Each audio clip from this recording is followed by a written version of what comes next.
আসসালামু আলাইকুম। ড্রাইভার প্রোডের বিডির ভালো ড্রাইভার ভালো মালিক সিরিজের ৬১তম পর্বের বিষয় হলো জ্বালানি ও মাইলেজ বিষয়ে সততা। তো ড্রাইভিং পেশায় জ্বালানি বা ফুয়েল ও মাইলেজ একটি সংবেদনশীল বিষয়। কারণ এখানে সামান্য অসততাও একটা বড় অবিশ্বাসের কারণ তৈরি হতে পারে।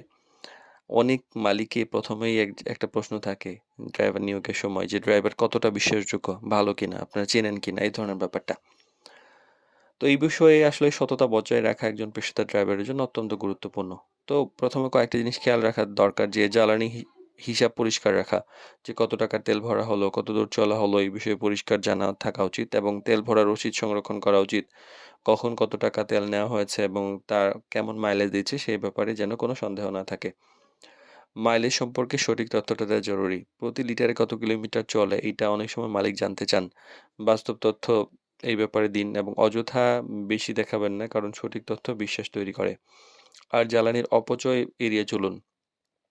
একজন সচেতন ড্রাইভার যদি সবসময় চেষ্টা করেন যে অপ্রয়োজনীয় ইঞ্জিন চালু না রাখা, অযথা ঘোরাঘুরি না করা, সঠিক গতিতে গাড়ি না চালানো, গাড়ি যখন মালিক থাকবে না তখন এসি চালিয়ে রাখা, এই ধরনের ব্যাপারগুলাতে জ্বালানি সাশ্রয় হয়।